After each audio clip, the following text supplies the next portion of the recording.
Hi అండి. 'విడుదల రజనీ' గారైతే చాలా ఓవర్ యాక్షన్ చేసినట్టు అనిపించింది. నేనైతే ఒక వీడియో చూశాను. పోలీసులతోటైతే కొంచెం బాగా గట్టిగా గొడవ పడుతుంది.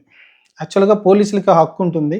అందులోనూ పై స్థాయికి ఎస్ఐ, ఎస్పీ ఆ స్థాయికి పోలీసులకేంటంటే మన బైక్‌ని సెర్చ్ చేసి మన దగ్గర ఏమైనా వస్తువులుంటే లేకుంటే మాదక ద్రవ్యాలు కావచ్చు, రకరకాలు ఏమైనా ఉంటే వాళ్ళకి మన బండిని చూసే అవకాశం, సెర్చ్ చేసే అవకాశం ఉంటుంది. అలానే 'విడుదల రజనీ' గారి ఒక కారులో తన పీఏ ఉన్నాడంట. పీఏ పైనైతే కేస్ ఉందంట. ఆ కేసు గురించి వాళ్ళు ఎఫ్ఐఆర్ గూడా చూపిచ్చారు. ఎఫ్ఐఆర్ గూడా చూపిస్తే 'విడుదల రజనీ' గారైతే దాన్ని అడ్డుపడ్డారు. అది చాలా చట్టరీత్యా నేరమండి.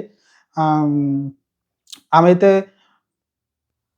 కారేసుకొని పోలీస్ స్టేషన్‌కి వత్తా పదన్నది.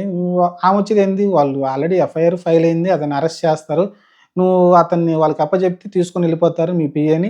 కావాలంటే తర్వాత నువ్వు వెళ్ళు పోలీస్ స్టేషన్‌కొచ్చి చూసుకోమంటున్నారు. ఏమి ఎఫ్ఐఆర్ అయింది, ఏంటనేది చూసుకున్నారు. ఆ తర్వాత నువ్వు బెయిల్‌కి అప్లై చేసుకుంటే బెయిల్ వచ్చేస్తుంది. అతను ఇంకా పెద్ద తప్పు చేసుంటే రిమాండ్ విధిస్తారు. తర్వాత బయటకొస్తాడు ఏం తప్పు చేయకపోతే.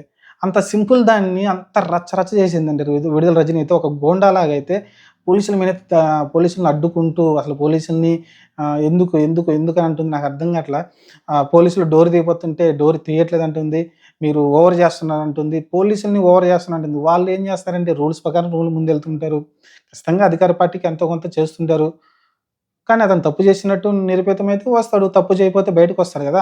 ఎందుకు అంత అంత సీక్రెటు 'రజనీ' గారి సీక్రెట్‌లు ఎక్కువ నాకు తెలిసి పిఏ దగ్గర ఉన్నట్టున్నాయి ఎక్కువగా. అందుకే ఆమె అంత భయపడుతున్నట్టుంది.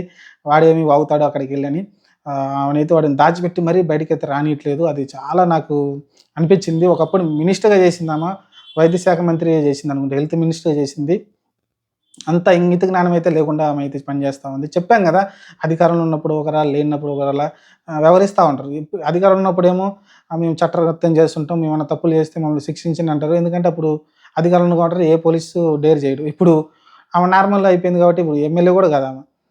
ఇప్పుడు పోయి అరెస్ట్ చేస్తామంటే అప్పుడున్న ఏదైతే రూల్స్ అయన్నీ ఉన్నాయో ఇప్పుడు వ్యతిరేకమైపోతాయి. కాబట్టి ఇలా మారిపోతూ ఉంటారు. కానీ 'విడుదల రజనీ' గారు చేసిందైతే చాలా పెద్ద తప్పండి. తన పేరుని అప్పజెప్పేస్తే తర్వాత నువ్వు బెయిల్ తెచ్చుకోవచ్చు. లేకుంటే అతను తప్పు చేయకపోతే నువ్వు నిరూపించి అతన్ని బయటికి తీసుకురావచ్చు.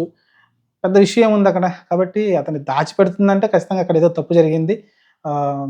చూద్దాం మరి ఏం జరగబోద్దో. ప్రస్తుతానికైతే ఇది రచ్చ నడుస్తా ఉంది.